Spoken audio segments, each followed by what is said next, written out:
This week's Grimm Fairy Tales. The 12 Idle Servants.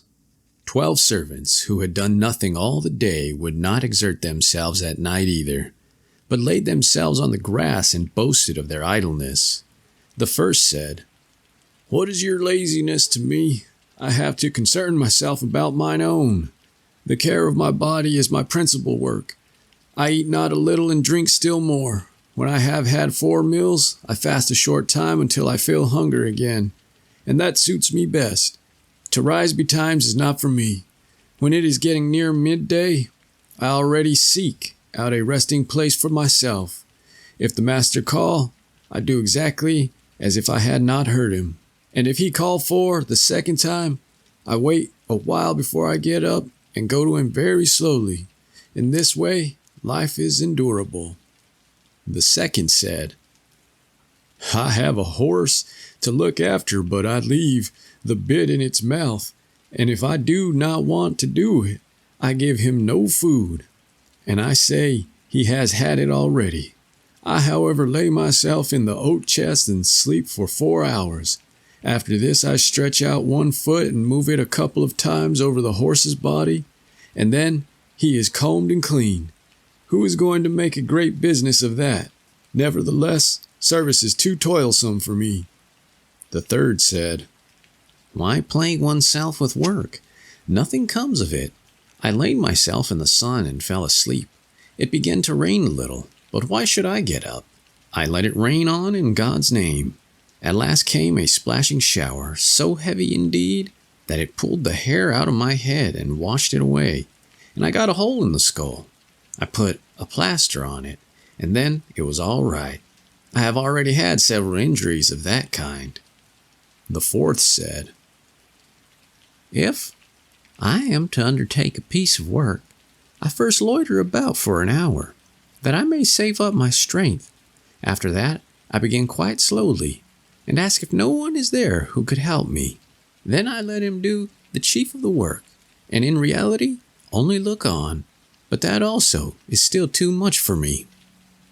The fifth said, "What does that matter? Just think. I am to take away the manure from the horse's stable and load the cart with it.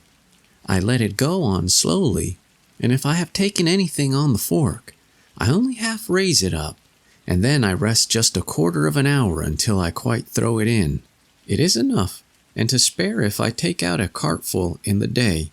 I have no fancy for killing myself with work." The sixth said, "Shame on ye. I am afraid of no work, but I lie down for 3 weeks and never once take my clothes off. What is the use of buckling your shoes on? For aught I care, they may fall off my feet. It is no matter.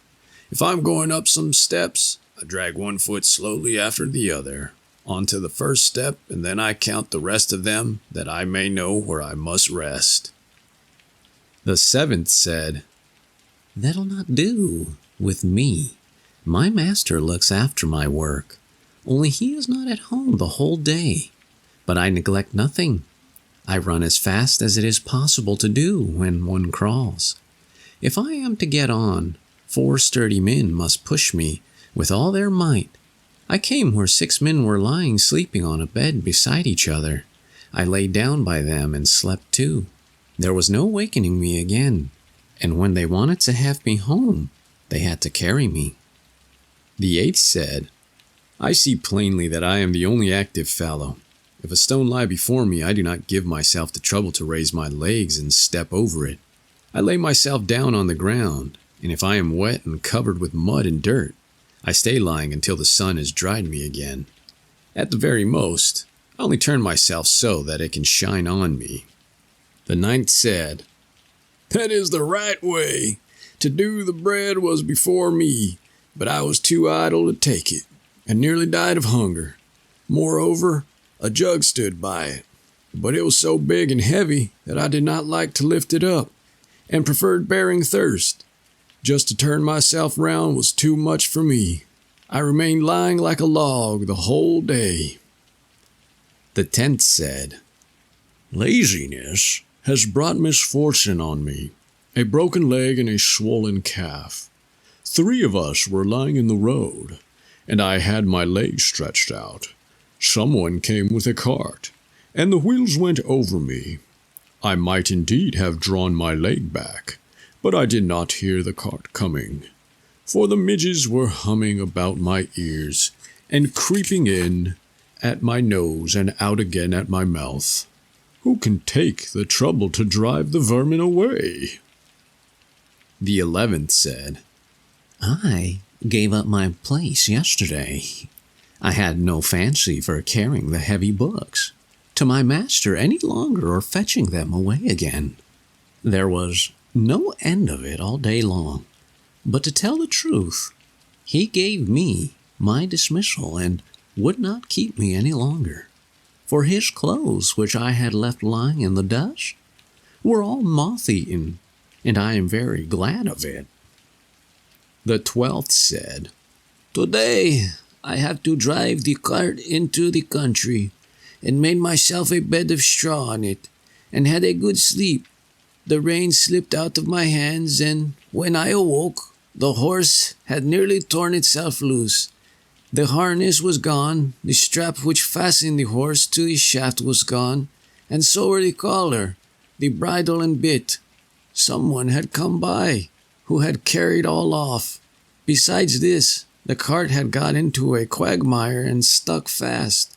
I left it standing and stretched myself on the straw again. At last the master came himself and pushed the cart out, and if he had not come, I should not be lying here but there, and sleeping in full tranquillity."